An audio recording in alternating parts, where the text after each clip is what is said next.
Capítulo quinto. La era revolucionaria.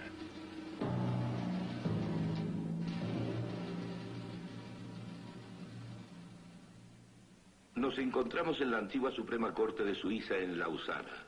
Esta pintura fue realizada en 1905 por Paul Robert. Los jueces tenían que pasar delante de ella cada vez que iban a tratar un caso, para que no olvidaran que la Biblia da las bases no solo para la moral, sino para la ley. ¿Cómo debían los jueces juzgar? ¿Cómo debían hacerlo para que el juicio no resultara arbitrario? La justicia aquí no es ciega. Y su espada no apunta hacia arriba, sino hacia abajo. Hacia este libro, la Loi de Dieu, la ley de Dios. Esta fue la base legal y sociológica para la ley en el norte de Europa después de la Reforma. Mientras el énfasis de la Reforma de que la Biblia era la única autoridad final echó raíces, el ciudadano ordinario se liberó cada vez más del arbitrario poder gubernamental. Lo que Paul Robert pintó para los jueces en el edificio de la Suprema Corte en Lausana, Samuel Rutherford de Escocia lo expuso por escrito en 1644. Proporcionó al pueblo una base para el efectivo control político de su soberano. Lex Rex, la ley es el rey.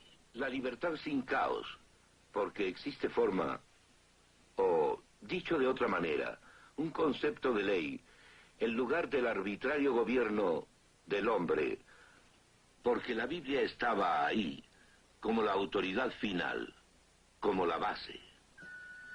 La obra de Rutherford y la tradición que comprende tuvieron una gran influencia en la Constitución norteamericana, aunque los norteamericanos modernos se hayan olvidado de él y de su influencia. John Witherspoon, presidente de la Universidad de Princeton, miembro del Congreso Continental y uno de los signatarios de la Declaración de Independencia, siguió la Lex Rex de Samuel Rutherford fielmente. Thomas Jefferson tomó la enseñanza cristiana en la forma secularizada de John Locke, el filósofo inglés que enfatizó los derechos inalienables, el gobierno por consenso, la separación de poderes y el derecho a una revolución. Locke no tuvo el fundamento cristiano de Samuel Rutherford, pero partió de él y lo secularizó. Se debe decir entonces que no todos los hombres que sentaron las bases para los Estados Unidos eran cristianos individualmente.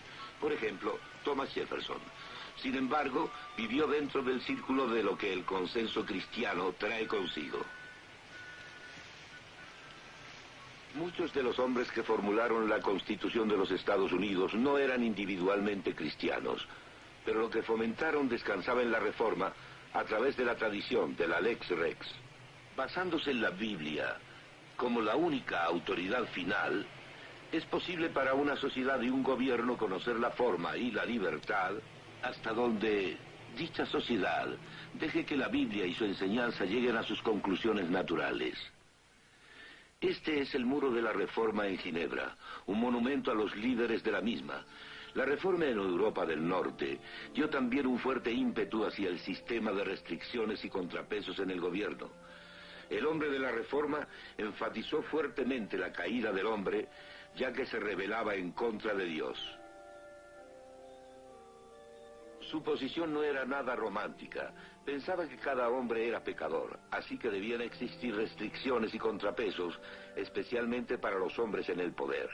El mismo Calvino no tuvo de ningún modo la autoridad que a menudo se le atribuye, ya fuera en asuntos políticos o de la Iglesia. Su influencia fue moral e informal en contraposición a la autoridad, formalizada o institucional. Tenía que haber restricciones y contrapesos. En cada uno de los países de la Reforma, la conducta fue ligeramente diferente. Suiza fue, en especial, interesante en cuanto a esto. Los suizos han separado geográficamente las ramas de su gobierno. Los brazos legislativo y ejecutivo del gobierno están en Berna y el judicial está en Lausana.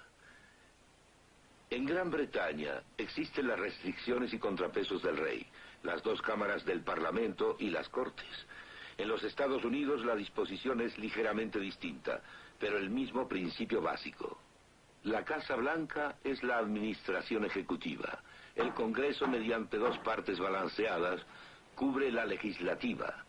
Y la Suprema Corte representa la judicial.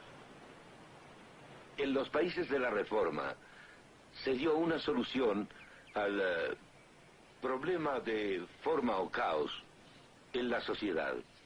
En países carentes de esta base hubo un conflicto más o menos sangriento para tratar de resolver la tensión entre los ilimitados de poder y privilegio y los relativamente impotentes y faltos de privilegios grupos sociales.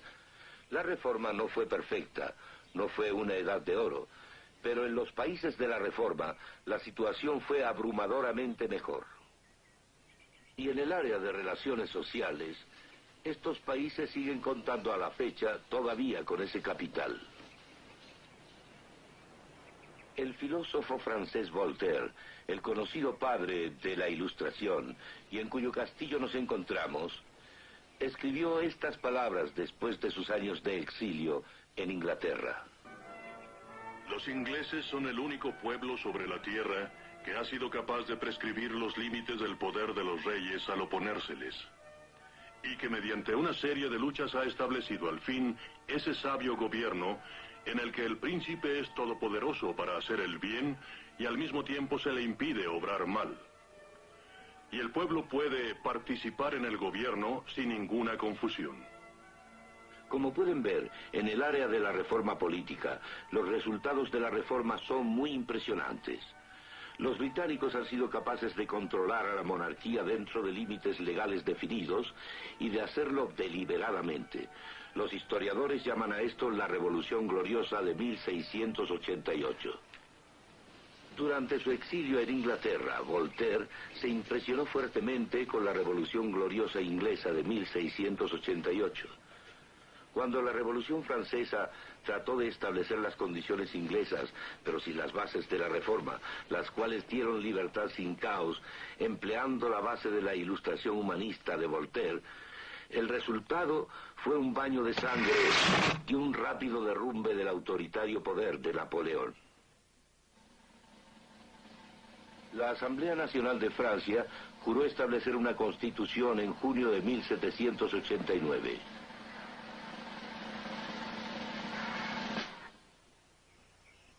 Esta fue la primera fase del plan burgués liberal para la Revolución Francesa. Y en agosto salió a la luz la Declaración de los Derechos del Hombre. Suena bien, pero no tuvo en qué fundamentarse. Voltaire y los otros hombres de la Ilustración no tenían otra base que su propia limitación. Lo que era llamado el ser supremo se igualaba a la soberanía de la nación, a la voluntad general del pueblo. Qué tremendo contraste con la Revolución Gloriosa inglesa, y qué contraste con los resultados de la Declaración de Independencia de América 13 años antes de la Revolución Francesa. La gloriosa Revolución inglesa y la Declaración de Independencia norteamericana tuvieron su fundamento en la Reforma, y la Declaración Francesa de los Derechos del Hombre no. Le llevó a la Asamblea Nacional Constituyente Francesa 2 años en redactar una constitución. Al cabo de 2 años fue letra muerta, y dio entonces comienzo la Segunda Revolución Francesa. Para que la base quedara por completo aclarada, en lugar de contar los años a partir del nacimiento de Cristo, proyectaron para la Revolución otro calendario, en el que 1792 fue el año primero. Comenzaron a destruir cosas del pasado, sugiriendo incluso la destrucción de la Catedral de Chartres. Proclamaron diosa a la razón en Notre Dame en París y en otras iglesias de Francia, incluyendo Chartres. En París llevaban en hombros como diosa a una tal damisela Candel de la ópera. Hicieron esto para indicar tan gráficamente como fuera posible que la razón humana estaba siendo exaltada y que el cristianismo estaba siendo relegado.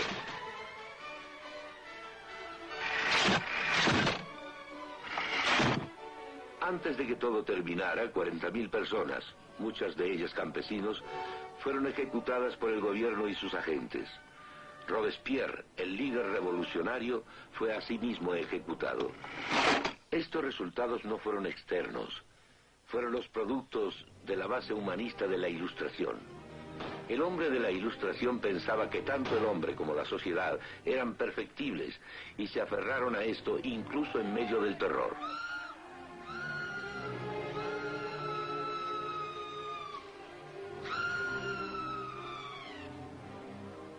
Al igual que en la posterior Revolución Rusa, no hubo elección dada la base humanista. Solo era anarquía o represión. Muchas veces a la Revolución Francesa se le relaciona con la Revolución Norteamericana anterior a ella, pero en realidad esto es incorrecto. La Revolución Norteamericana está relacionada con la gloriosa Revolución Británica. Y por otra parte, en contraste, encontramos que la Revolución Francesa estuvo muy ligada a la Revolución Rusa. Y entonces, para 1799, Napoleón llegó a gobernar como élite de un solo hombre, como Lenin lo hizo después en Rusia.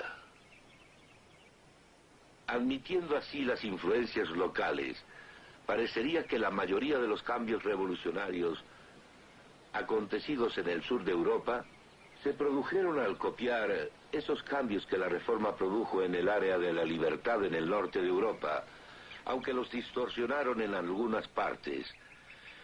Cuando pensamos en la Reforma y lo que trajo consigo en el norte de Europa mediante un giro natural, y también al pensar en lo que se produjo al tomar prestado del sur de Europa, surge un gigantesco contraste respecto a lo que los países comunistas han producido y continúan produciendo. Los comunistas marxistas-leninistas difícilmente pueden defender su caso, ya que solo han llegado al poder y continuado en el mismo mediante una base materialista que ha conducido a la represión. No olviden que no fueron Lenin, Trotsky, Marx ni Stalin quienes hicieron el llamado a la libertad en Rusia. El llamado fue hecho por el príncipe Jorge Lvov como primer ministro y después por Alejandro Kerensky, reformador social pero no leninista, en la Revolución de Febrero.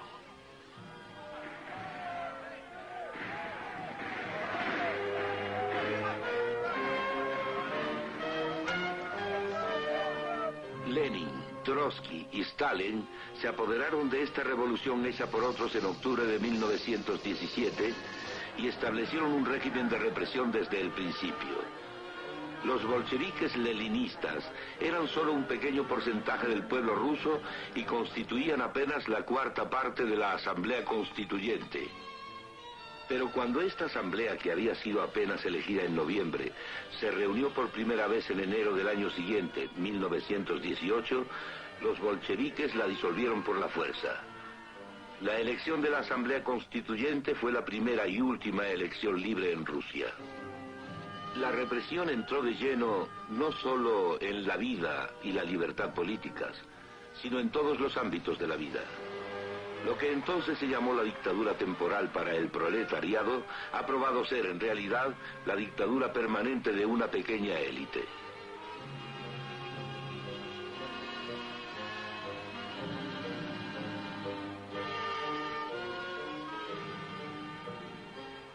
El comunismo tiene que funcionar con base en la interna represión. Si se considera, por ejemplo, la represión bajo Lenin, Stalin y sus purgas, el muro de Berlín, la carencia de la libertad en China, Rusia también conserva a sus aliados mediante la represión.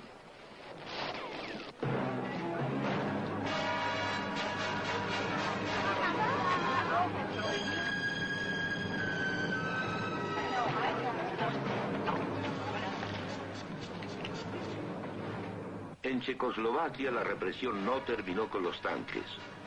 Luego 500.000 de seguidores de Dubček fueron expulsados del Partido Comunista. La base comunista no ha logrado producir en ninguna parte la libertad obtenida en Europa del Norte con la Reforma. Viendo el contraste que existe entre el sur de Europa y los países comunistas, la riqueza brindada por la Reforma en el área de la sociedad y el gobierno no debe ser minimizada. Inclusive en aquellas partes en donde el consenso producido por los hombres de la Reforma fue menor, fue menos consistente de lo que debería haber sido. No obstante, el fundamento bíblico proporcionó absolutos sobre los cuales combatir la injusticia. En cambio, el humanista no tiene manera de decir que ciertas cosas son correctas y otras incorrectas. Porque para el humanista lo último que existe es el universo impersonal, y este es silencioso y neutral respecto a lo correcto e incorrecto y a lo cruel y no cruel. No tiene manera de poseer absolutos, por tanto es compatible con su propia posición. El humanismo, tanto en la vida y moral privadas y en la vida política, está sometido solo al arbitrio, y ya que no había bases para lo correcto o incorrecto, las leyes podían ser cambiadas mañana por otro absoluto arbitrario por consideración de la conveniencia. Hemos visto lo que pasó en aquellos lugares que no tuvieron absolutos bíblicos y que no tuvieron a la Reforma como base. Pero no debemos olvidar que a través de los siglos se desarrollaron debilidades en aquellos sitios que sí englobaron a la Reforma en su historia. Las personas a menudo no actuaron de acuerdo a la Biblia y su enseñanza que según ellos seguían. Los cristianos actuales tienen que compadecerse profundamente de todos esos lugares de inconsistencia, cuando la Biblia y la cristiandad tuvieron mayor influencia sobre la sociedad de la que tienen hoy. Claro está que la justificación más efectiva depende de los cristianos actuales, al actuar más consistentemente con la Biblia y su enseñanza en estos puntos cruciales. Había varias áreas en las que la Biblia no era seguida como tenía que haber sido, sobre todo en dos de las áreas. Primero, una noción deformada de raza, y segundo, un uso no compasivo de la riqueza acumulada. La noción deformada de raza adquirió dos formas. La esclavitud basada en la raza fue desde luego lo más flagrante. Ese prejuicio desde luego fue lo más flagrante y desgraciadamente continúa siéndolo hasta nuestros días. Los árabes tratantes de esclavos, como los que se ven en este dibujo, capturaban a los africanos, a quienes más tarde vendían como esclavos.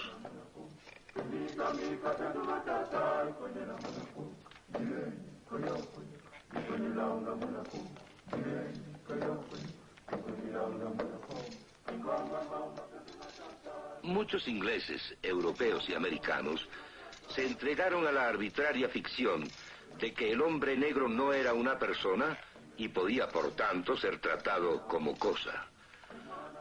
Los Estados Unidos deben soportar una crítica especial, ya que la esclavitud basada en la raza continuó hasta fecha muy reciente.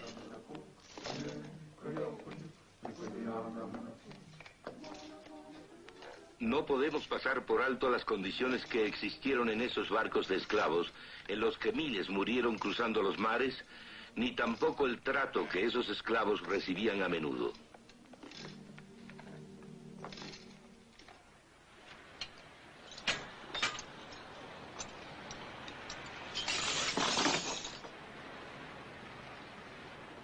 La esclavitud basada en la raza y el prejuicio racial son erróneos. Debemos reconocer que ambos estuvieron presentes cuando los cristianos tuvieron mucha más influencia en el consenso de la que hoy tienen.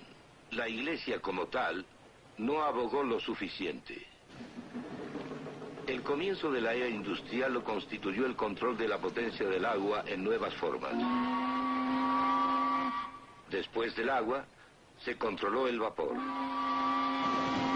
Este barco de vapor en donde ahora estamos es una reliquia de la revolución industrial.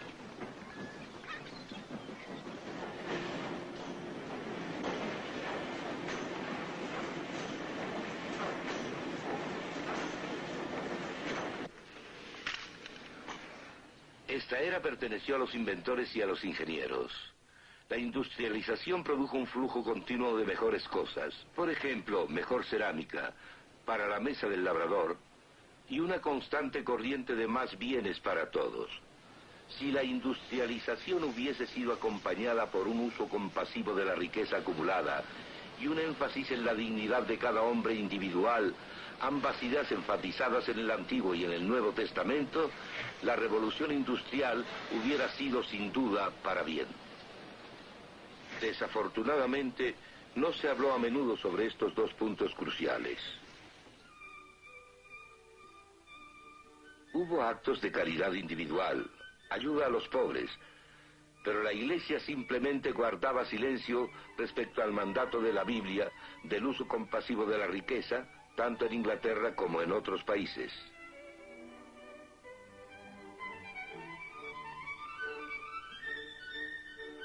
No era que la mayoría de la gente estuviera peor que antes, principalmente la sociedad agraria, sino que la riqueza producida por la revolución industrial, por lo general, no era usada con compasión. Los barrios bajos crecieron en Londres y en las ciudades industriales. El día labor promedio constaba de 12 a 16 horas. Las mujeres y niños eran especialmente explotados. La razón principal por la que la Iglesia debía haber hablado sobre estos temas con resolución y claridad es que la Biblia así lo manda. Si la Iglesia hubiese hablado con claridad contra el uso cruel de la riqueza como una clase de supervivencia del más apto, tal vez este concepto no hubiera sido aceptado de inmediato cuando fue establecido por una ciencia secularizada. Muy a menudo la Iglesia no se pronunció claramente contra el utilitarismo, que enseña que la medida de toda cuestión ética se reduce a su utilidad. Para mantenerlo balanceado, debe decirse que había muchas fuerzas no cristianas trabajando, y que muchos que se llamaron a sí mismos cristianos no lo eran en el aspecto bíblico. Se acostumbraba portar el nombre y guardar las apariencias. Fue la Iglesia, como tal, la que no adquirió una clara posición oral cuando tuvo la voz para hacerlo. En lo individual fueron muchos los cristianos que lucharon por la verdadera enseñanza cristiana, que tenía que acompañar al consenso cristiano, y su intervención fue vital y decisiva en la batalla contra estos abusos. La Biblia expone que tendría que haber un resultado en estas áreas con la predicación del Evangelio. Se levantaron muchas voces y se ofrecieron vidas para ilustrarlo.